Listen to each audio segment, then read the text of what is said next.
ખાસ કરીને આપ સર્વે જાણો છો એમ વડોદરાને આ વખતે સ્વચ્છતામાં ખૂબ સારો રેન્ક મળ્યો છે, પણ આપણી મંજિલ નથી, એ રાહ છે ને એનાથી આગળ આપણે વધવું છે. એટલે ખાસ કરીને કોર્પોરેશન તો પોતાના તરફથી સારા પ્રયત્નો કરે છે.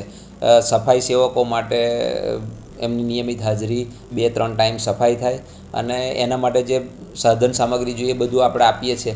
પણ સાથે સાથે નાગરિકજનોનો સહકાર જો આપણને મળે, અને એમના સહકાર વગર આ નગરી સંપૂર્ણ સ્વચ્છ થઈ શકે નહીં.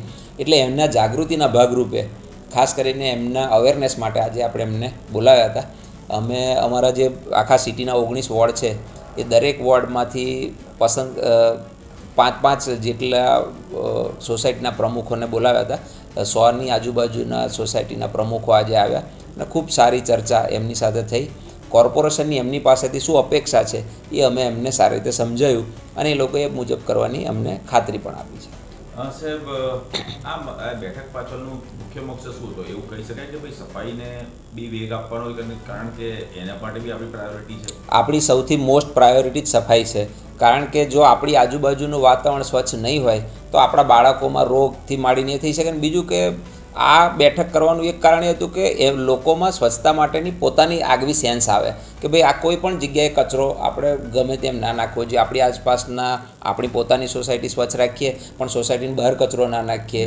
આ બધું કરવાથી એક એમનામાં આવે. બીજું કે હવે આ ખાસ કરીને સ્વચ્છ ભારત મિશનમાં આપણે જોઈએ છે કે ભાઈ તમારા સોસાયટીના સ્તરે જ કચરાનું વર્ગીકરણ થવું જોઈએ, ભીનો કચરો અને સૂકો કચરો અલગ.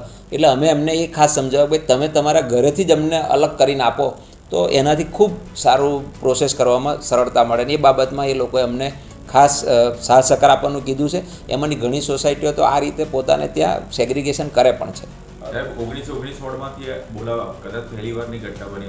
હા, એ ઘણા સોસાયટીના પ્રમુખોએ અમારી પાસે એ કર્યું કે સાહેબ અમે આટલા વર્ષના ઇતિહાસમાં કોર્પોરેશન અમને આ બાબતમાં બોલાવ્યા તો પહેલી વખત છે. અને એમની એવી માગણી હતી કે સાહેબ તમારે ફરી જ્યારે એ કંઈક હોય તો તમને 2-3 મહિને ફરી પણ અમને બોલાવજો. એટલે અમારી પણ એવી ઈચ્છા છે કે આજે અમે એમને કીધા પછી અમે 1-2 મહિના પછી ફરી એમને બોલાવીશું કે આના પછી તમે તમારા સોસાયટીના લોકો સાથે મિટિંગ કરી પછી એમાં તમને જે કીધું એમાં કેટલા સુધી તમે આગળ વધ્યા છો, શું મુશ્કેલી આવી છે અથવા શું સારા પરિણામો મળ્યા છે.